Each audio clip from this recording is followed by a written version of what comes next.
के पापों का नाश करने का परमार्थ है केवल शिव भगवान, और कोई में इतनी शक्ति नहीं है कि इनके पापों का नाश होता है। यहाँ पे हम आपको रोक एक चीज बताएं आपको कि शिव का नाम जो रखता है तो शिव जी ने खुद स्वयं आदेश किया है यमराज को कि हमारे उस भक्त की हाथ नहीं पकड़ोगे आप। जब उस भक्त की मृत्यु होती है तो शिव जी का आदेश रहता है कि आप यमराज जी हमारे भक्त का हाथ नहीं पकड़ेंगे, और वो आपके साथ यमलोक नहीं जाएगा, वो वहां जाएगा शिवलोक, जहां पर बताते हैं वहां पर पाप पुण्य का लेखा नहीं होता। वहां सब एक ही आचरण होता है, आपका पाप भी शून्य, वहां पुण्य भी शून्य। आपका रहता क्या है? केवल शिव भक्तिया। ये है शिव की महिमा। तो सूत जी ने कहा कि कलयुग में केवल एक ही चीज है जो शिव जी को याद करेगा, शिव जी को जो भजेगा, पुराण।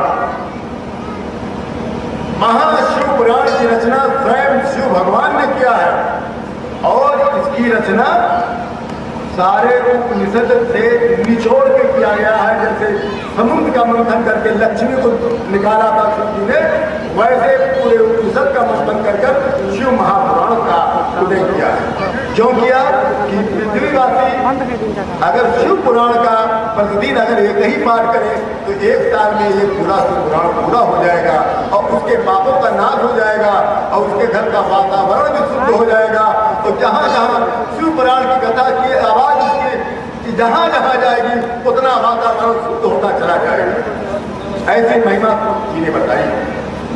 तो कहा जो इस ग्रंथ को एक मास में पढ़ता है तो वो ब्रह्म हत्या जैसे पाप से विमुक्त पा जाता है।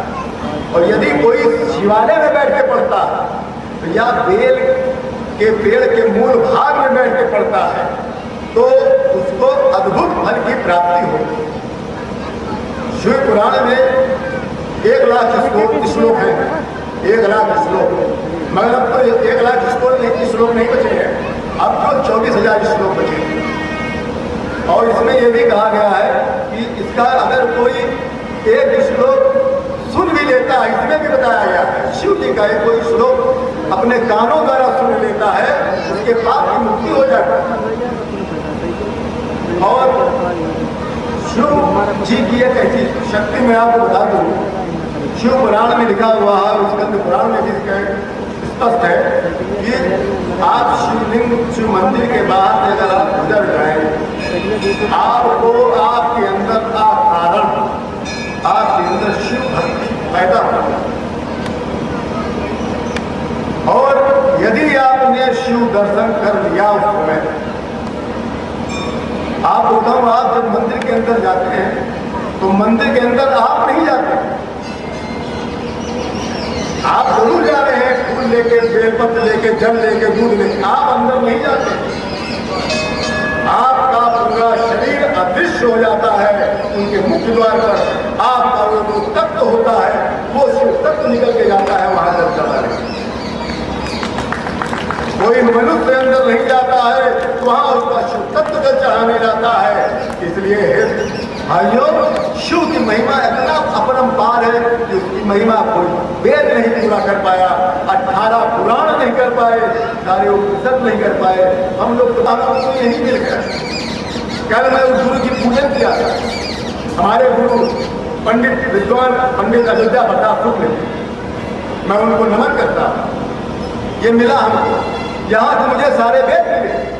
मैं वेद ढूंढ रहा तो मिल ही नहीं रहे थे हमको, कोई किसी प्रकाशक के पास नहीं, न वेद न उपनिषद ये मिल गए मुझे। कहीं दौड़ना भी नहीं पड़ा।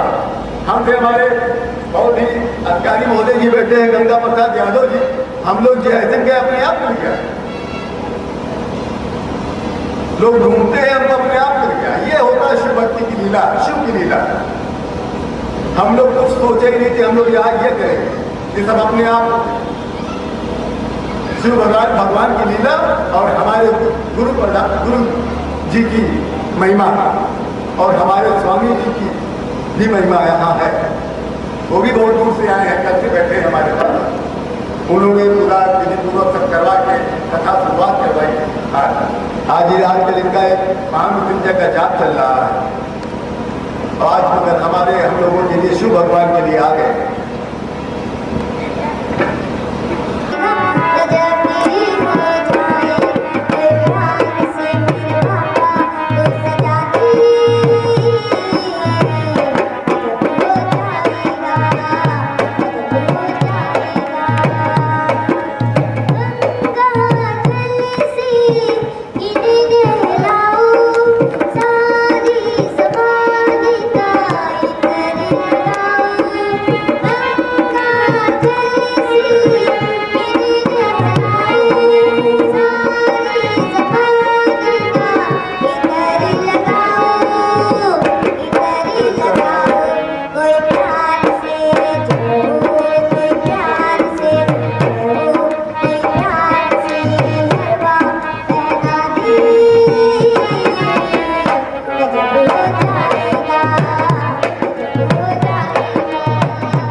कहते हैं एक आनंद चतुरानंद पंचानंद राज है। एक आनंद मतलब विष्णु भगवान, चतुरानंद ब्रह्मा जी और पंचानंद शिव भगवान। ये शिव की आरती नहीं है, ये हमारे तीनों देवों की आरती है। शिव भगवान की आरती नहीं है, आगे जान लीजिए आप। मगर हम लोग आस्था क्यों करते हैं कि तीनों शिव में समाहित हो, हमारे परमात्मा में तीनों, ये तीनों परमात्मा थे, इसलिए हम लोग इन तीनों की करते हैं, जो कि भगवान शिव ने इन तीनों को काट दिया गया, सृष्टा और पालक, रक्षक और संहारक। अब आपको एक चीज और बता दें, ब्रह्मा जी तो सृष्टि का निर्माण करने लगे और विष्णु भगवान पालने का काम और रक्षा करने का काम। तो क्या शंकर भगवान क्यों संहार ही करेंगे? क्या सबको मारेंगे? नहीं ना, संहार का कार्य मारने का नहीं उसमें है संदर्भ। आप अगर पढ़े ठीक से तो संहारक तब होते हैं जब कोई राक्षसी प्रवृत्ति आती है। मगर वो संहारक का कार्य उनका सबसे कठिन कार्य है। जब ब्रह्मा और विष्णु जी के कार्य में जब नियंत्रण खो जाता है, उनके सृष्टि रचने में और उसको पालने में जब नियंत्रण खो देते हैं, तब शिव जी उसको संभालते हैं। ये है शिव जी का कार्य। हर क्षण वहां जाते रहते हैं जहां जहां उनकी भक्ति होती। आप इसके संदर्भ में आपको कथा भी बता दूंगा कि मैं थोड़ी देर। और शिव को कल्याणकारी और संहारक भी कहा गया, परंतु संहार का कार्य भक्तों का नहीं करते। भक्तों का केवल कल्याण करते हैं, ये केवल राक्षसों का और पापियों का संहार करते हैं, भक्तों का नहीं। शिव अपने भक्तों का सदैव मंगल आदर करते हैं। और शिव एक ऐसे भगवान है, आपको बता, कुछ लोग पूजा करते हैं, लक्ष्मी जी की पूजा करेंगे तो हमको लक्ष्मी मिलेगी, शनि जी की पूजा करेंगे तो हमको शनि जी नाराज नहीं होंगे, यही सब बृहस्पति भगवान की करेंगे तो हमें पर धन की वर्षा होने लगेगी, शुक्र की पूजा करेंगे तो भौतिक सुख का प्राप्त होगी, बुद्ध की पूजा करेंगे तो हमको बुद्धि का भी एहसास होगा। मगर ना, शिव एक ऐसे आराध्य देव हैं, सारे सुख सारे कल्याण शिव जी स्वयं देते हैं अपने भक्तों का। शिव जी सारे सारे पाप का विनाश करते हैं। और जहां शिव भगवान होता, मैं आपको आज बता दूं, उस घर जब शिव की पूजा होती होगी वहां पे वास्तु दोष नहीं होता, वहां ज्योतिष का विधान नहीं होता। ज्योतिष कोई विद्या नहीं है भाइयों, आदि नोट कर लीजिएगा। शिव से सारी विद्या निकली है, जितनी विद्याएं निकली है सब शिव से निकली है। जो आज वैज्ञानिक अपना नाम कमा रहे हैं वो सब शिव द्वारा निकली है। मगर ज्योतिष कोई विद्या नहीं है, एक अनुमानित गणती विद्या बनाई गई। मगर वहां पर राहु केतु भी नहीं कुछ कर पाएंगे, वहां शनि भगवान भी कुछ नहीं कर पाएंगे, वहां पास दोष भी नहीं होगा। जहां शिव भगवान होते हैं केवल वहां कल्याण होगा, केवल कल्याण, और हर दुख अपने आप हट जाते हैं। और मनुष्य के मन में जब मन में शंकर भगवान की आवृत्ति आ जाती है, वो उसका हृदय मनुष्य का, फिर उस मनुष्य का हृदय नहीं रहता, क्योंकि स्वयं शंकर भगवान ने कहा है फिर उस हृदय को मैं वर्ण कर लेता हूँ, उस हृदय में मैं स्वयं रहता हूँ। जो मेरा भक्त अपने मन में मेरा नाम रखता होगा, मैं उस हृदय में उसके मैं खुद प्रवेश करके मैं निवास करता हूँ। ये शंकर भगवान की महिमा है। ये शंकर भगवान ने कहा, ब्रह्मा का पांचवा है, जब अनुचित बात बोल दिए थे ब्रह्मा जी ने, एक खतरनाक अच्छी घटना नहीं है। ब्रह्मा विष्णु एक अनुचित तर्क हो गया, उस तर्क में भगवान शिव को बहुत बुरा लगा था। उनके तेज से भैरवनाथ की उत्पत्ति हुई महाकाल, और तब उन्होंने उनका पांचवा मुख काट लिया था, तब से वो कपाली कहता है। और ये भगवान श्री आवाज वृद्ध को आरोग्यता देते, जो वृद्धावस्था में इनकी पूजा करता है, जो इनकी भक्ति करता है, वृद्ध पुरुष, उसको रोग नहीं होता। ये आप नोट कर लीजिए, जो भी वृद्ध पुरुष चाहे 80 साल 90 साल 100 साल का क्यों ना हो जाए, जब तक उसके प्राण रहेंगे और शिव को भजता रहेगा, उसको कोई रोग नहीं होगा, वो बिस्तर पे लेटेगा नहीं। शिव का ऐसा वरदान है। और पशु लोग किसके पास जाएंगे ठीक होने के लिए, बीमार हो जाए, तो पशुओं का विशेष ध्यान रखते हैं हमारे शिव भगवान।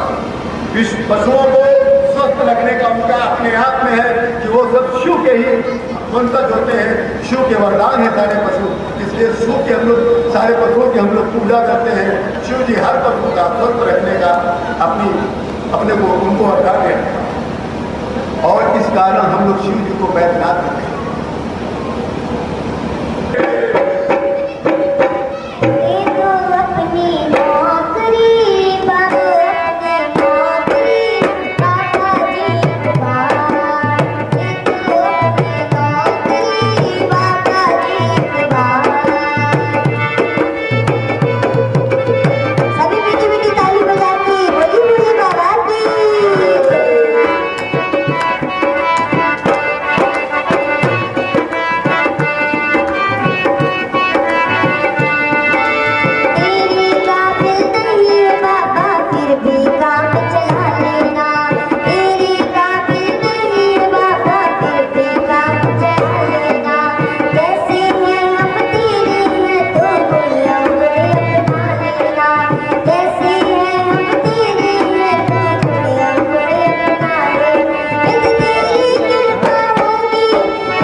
सुंदरम कहते हैं तो दयालुता को, कृपा को।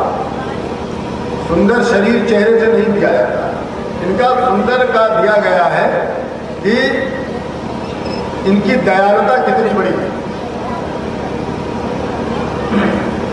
एक बार शिव भगवान कैलाश पर्वत पर पार्वती जी के साथ ध्यानमग्न थे। पार्वती जी इनसे कुछ ऐसे ही चल रहा था, हंसी मजाक आपस में। तब शिव जी ने कहा, हे देवी चलो भूमंडल पर चलते हैं, चलो हम अपने भक्तों की कम से कम गति तो देखाएं, क्या क्या गति है, कैसे हमारे भक्त रह रहे हैं। तो माता पार्वती जी ने कहा, हे भगवान आप तो यहीं से बैठे बैठे सब देख सकते हैं, क्या जरूरत पृथ्वी पर जाने, आप यहीं से उसकी दया कर दें। कहीं दया तो यहाँ से भी हो सकता है, जब अगर हम उसके दर पे जाके उसकी दयालुता दिखाएंगे तो भक्त कितना प्रसन्न हो जाएगा। हम यहाँ से भी दे सकते हैं और वहाँ जाके देंगे तो हम नहीं, वो कितना महान है जो 24 घंटा मेरे लिए भजन किया करता है, उसके दोनों आंख नहीं था उस भक्त। आपको बताऊं एक कथा, सत्य घटना। एक डॉक्टर उमेश जायसवाल जी झांसी के हैं, उनके पिताजी आरतिया का काम करते थे और उनके दूर के भाई हैं पिता के, उनके वो भी व्यापारी थे, हीरामल जायसवाल। वो शिव भक्त थे। जब बुजुर्ग हो गए तो उनके दूर के भाई ने उनको अपने घर ले आए झांसी। उन्होंने सेवा की, ये सामने मंदिर बनवाया अपने, शिव बड़ा मंदिर बना के और उनकी पूजा करने लगे और पुजारी के लिए 2 मंजिला मकान के सामने बनवा दिया। ये अपना रोज जाते थे और चूंकि इनकी उम्र बहुत हो चुकी थी, इनकी यहाँ की जोत चली गई। ये बहुत पुरानी घटना, ये कल्याण के शिवांग में प्रकाशित हुआ है, कोई अपनी मनगढ़ंत कहानी नहीं है। ये शिवांग की घटना है जिसमें बड़े बड़े ऋषि मुनियों ने लिखा है। तो एक दिन आप अपने उनका नाती अपना उनको दर्शन करा के जा रहा था लेके घर, तो रास्ते में एक भीम का आदमी मिलता है उनको। उसने रोका, बच्चे को कहा कहाँ से आ रहे हो? उसने कहा अपने बाबा को शिव जी के मंदिर ले गए थे। कहेंगे तो इनको क्या करने ले गए थे? तब उसने कहा, तो हीरामल जी ने कहा कि हे पुरुष, ये मेरा नाती है, जरा ठीक से बोलिए, और हम लोग शिव जी के मंदिर गए थे, आपको क्या तकलीफ है? उसने कहा आपके तो आँख है नहीं, आप क्या देखा उन्होंने?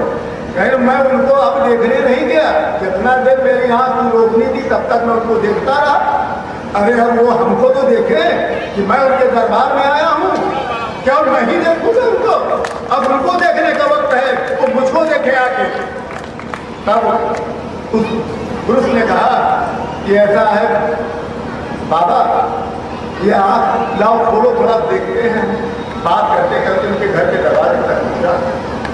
जब उतरे बाहर बैठ गए, उसने आँख देखा, कहा हाँ आँख बना लेते, उसने हाँ आँख बना लेते।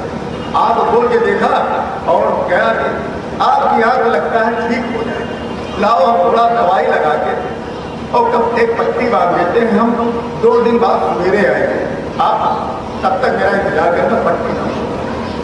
अब वो वहां से चले गए। अब वो वहां से चले गए, लौट के नहीं आए। ये दूसरा दिन बीता, तीसरा दिन बीता, हफ्तों बीत गया। तब वो जायसवाल जी ने उन्हें गुस्से में कहा, पता कौन आया, खोल दिया। जैसे उन्होंने पट्टी खोली है, पूरा शरीर पूरा पृथ्वी जगमग जगमग दिख रहा था, रोशनियों से भरा हुआ। उन्होंने चिल्ला के कहा, हर हर महादेव। ये शिवांग की घटना है, ये शिवांग में है इसका। ये बहुत बड़ी ग्रंथ है, ये बहुत बड़ी ऋषि मुनियों की ग्रंथ। ये तरह के अद्भुत चमत्कार आज भी होते हैं, लोग मानने को नहीं मानते। अद्भुत चमत्कार ये एहसास करने वाली चीज है। अगर आप भक्त हैं, कोई भक्त है, तो प्रभु प्रकट नहीं हो जाएंगे। एक आपको एहसास मिलेगा, आप उसको एहसास को मानिए। जब एहसास आपको हो जाए कि हमको प्रभु का दर्शन हो गया है, उस समय प्रभु के शरण ले जाइए, किसी शिव मंदिर में जाइए, उनको प्रणाम जरूर करिए, उनको नतमस्तक करिएगा। इतने भोले हैं शिव बाबा कि श्रापित चंद्रमा को श्राप मिल गया था दक्ष के द्वारा, उसका पूरा शक्ति खत्म हो गया था। तब उसने महामृत्युंजय का जाप किया और शिव भगवान ने उसको वरदान दिया। तब एक दिन का पूर्ण होने का वरदान मिला है। फिर भी श्रापित चंद्रमा को अपने माथे पे स्थान दे दिया। ऐसे बाबा भोलेनाथ हैं। आप सोचो, पूरे विश्व को जहर, ये जो नीलकंठ कहलाते हैं, जो कहते हैं नीलकंठ जहर पीते हैं, वो इसलिए नहीं जहर पीते हैं, भांग खाते नशेड़ी नहीं है बाबा, ये गलत धारणा है। मैं आज जो बता रहा हूँ, मेरा प्रवचन करने का ये एक ही उद्देश्य है कि शिव बाबा के प्रति गलत विचारधारा न रखें। एकदम सत्य को प्रमाण कर दूंगा मैं। ये मैं बता रहा हूँ, शिव भक्ति को आपका मैं जगाऊंगा, तो बगैर शिव भक्ति के आपका ये बेड़ा नहीं पार होता। किसी व्यक्ति का, किसी जीव का बेड़ा नहीं पार होता, वो भवसागर पार नहीं कर पाएगा।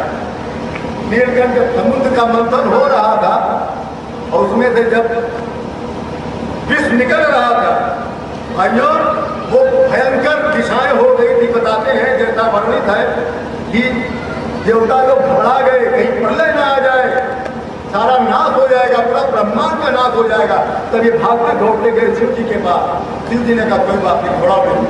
ऐसे पूरा विष ऐसे आचमन में लेके उन्होंने पी लिया और यहाँ पर रखा। ये बताइए, पेट में क्यों नहीं लिया आपने, उदर में क्यों नहीं लिया?